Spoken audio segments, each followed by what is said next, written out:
मित्रांनो, तुमचं पुन्हा एकदा सुमिरित मराठी ह्या यूट्यूब चॅनेलवर स्वागत आहे. आजची कथा सुरू करण्यापूर्वी जर कोणी ह्या चॅनेलवर पहिल्यांदाच आले असाल आणि अजूनही सबस्क्राईब केले नसेल तर नक्की सबस्क्राईब करा. धन्यवाद.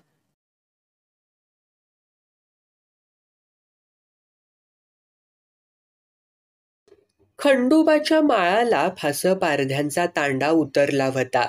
शेरडं कडनं माळाला चरत होती. शेपट्या नाचवीत कोंबड्या किडमुंग्या टिपत होत्या. गडी बाया माणसं कामाधामाला बाहेर पडली होती. एका दुसरी बाय बाळंतिनी वाणी आत कडमडत होती. खंडोबाच्या देवळामोरच्या एकट्या 17 ठिकाणी वाकलेल्या वडाच्या झाडावानी वस्ती वाकून गेल्यागत वाटत होती.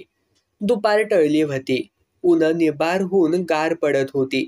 कुठं झाडना झुडूप. याक वडाचं झाड सोडलं तर समदा माळ रिकामा.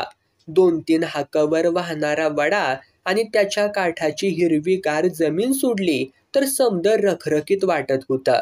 इन्या, गण्या, धोंड्या, पारी आणि चिंगी ह्या पोरापोरींचा खेळ रंगात आला होता. 7-8 वर्षांची पोरपोरी खेळातल्या लाकडी बुडकल्यावानी हिकडनं तिकडनं नाचत होती. चिमण्यावानी खिदळत होती.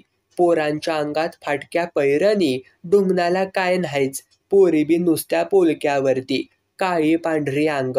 टाळक्यावरती सरामबाडाचं गवात बांधावं तसा वाळक्या केसांचा तांबडा पुंजका. त्यात वालिकांनी रिंगाण केलेलं. सारखं खरा खाजवायचं एवढं खरं. 2-4 महिन्यांचं या काळं पांढरं बांड कुत्र. गळ्याला रश्शी जाम बांधलेली. फराफरा त्याला वडत होती.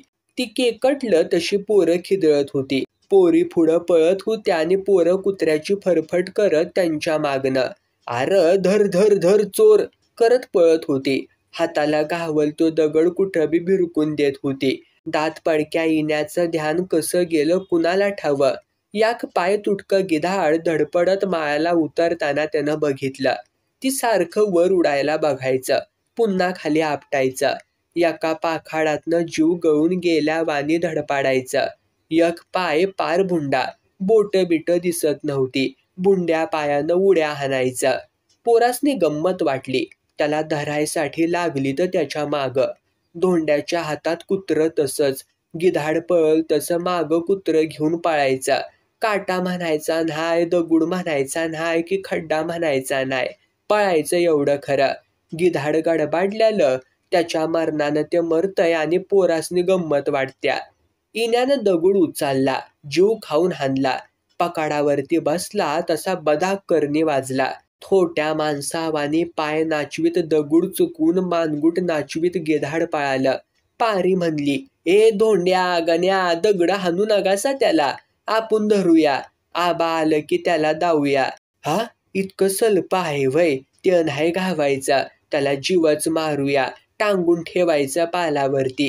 नग बया, देवाधर्माचा असलं म्हणजे पाप लागायचं. चिंगी हसत म्हणाली, तुझ्या बापानं केलं होतं देवाधर्माचं.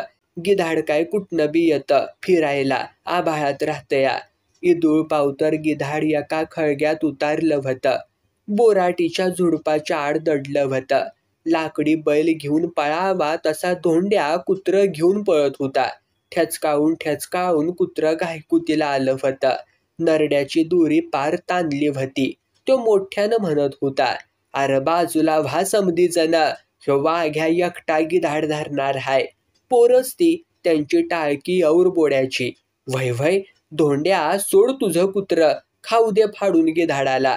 धोंड्यानं कुत्र दोन्ही हातांनी उचललं. दोरी सैल पडली तसं कुत्र्याला बरं वाटलं.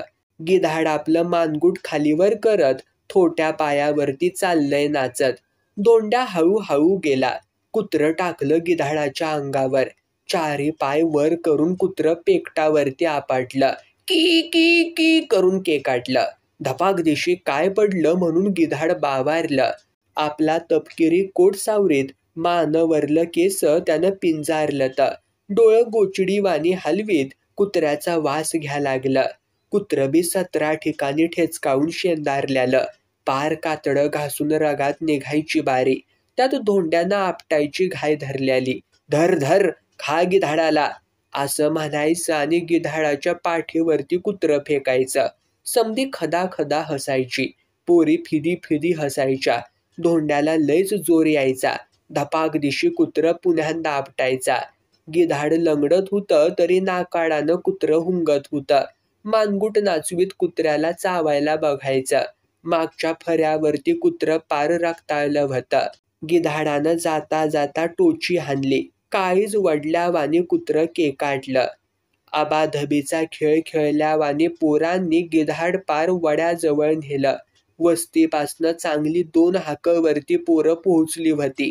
तानं न कासावीस झालेलं गिधाड पाण्याकडं भलपटत जात होतं. कुत्रं कवाच मरून गेलं होतं. तरी पोरं बारी बारीनं त्याला दोरी सकट वडत होती. कशी बी आपटत होती. मोठ्यानं हसत होती. खिदळत होती. गण्यानं मागनं जाऊन हाऊच गिधाड धरलं. तसं पकाक पक करत गिधाड खवाळलं. सापावानी मानगुटी वळवून गण्याला चावलं. नुसता गण्यानं हिसडा मारला. मनगटाचा रुपया एवढा चगदा निघून बी पुन्हा पळतय गिधाडाच्या मागं. पिवळं झार गव्हाचं रान शेजारी चमकत असल्यालं. बांधावरती काहीतरी दिसलं तरी पारी गपगुमान पळाली. वडा वलंडून वर बांधावर आली. शिजवलेल्या भाताची 2 मोठी ताटं शिगोशिग भरल्याली. शेजारी एका फडक्यावरती बराच भात सांडल्याला. पारी मोठ्यानं वराडली. धोंड्या, गण्या, चिंगे, इकडं आव. गमजा धावते गमजा. पोरासनी काय, माकडावानी उड्या टाकीत पलीकडं. भाताची ताटं बघून तावतारली. 4 शीतं तोंडात टाकून चिंगी म्हणली, भूताचं देणं दिसतया. अरे देणं असलं तर हाना की मग. आई म्हणत होती भूताचं देणं खाल्ल्यावर माणूस धीट बनतय. धोट्यानं माहिती पुरवली. पोरांनी बचक एवढं घास भरून तोंडात कोंबलं. चायला वास येतोया कसला तरी. कसला रे येतोया? कावळ्या टोचा खुपसून गेला असत्याली. येऊ दे वास, खावया. पाचीबी पोरा अनावरती तुटून पडली. पांढरं शिपूट भाताचं ढीग. त्यात पिवळं पिवळं तूप पडावं तसा तेलकट तवंग. पोरांनी याक ताट संपवायला आणि रानाचा मालक रिकामं ताट नाचवत यायला एकच गाठ पडली. अरे पोरांनो, कसला कालवा लावलायसा? असं म्हणत मोहरहून वाकून बघतोया. वर पोरं राजावानी भात खात्याती. तुमच्या आईला तुमच्या मराल की र. इड्रोन घातलंया त्यात. गव्हातली उंदरं मारायला मी भाताचं मुटकं गव्हात टाकतोय आणि तुम्ही खात बसलायसा व्हय रांडचांनो. नाही दादा, चुकलं आमचं. आम्ही फासं पारद्यांची पोरं.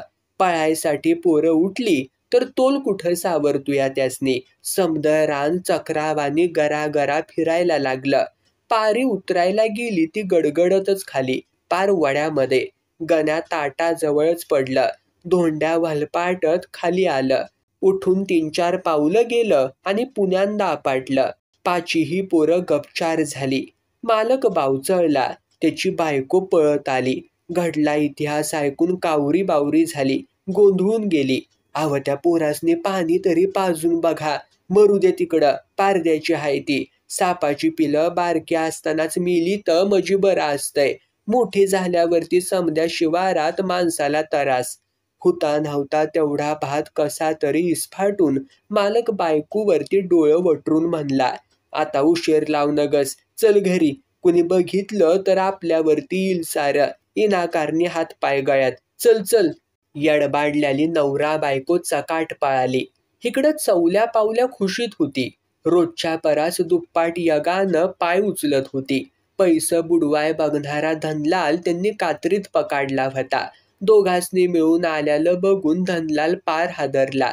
चवल्यानं मुद्द्यालाच हात घातला.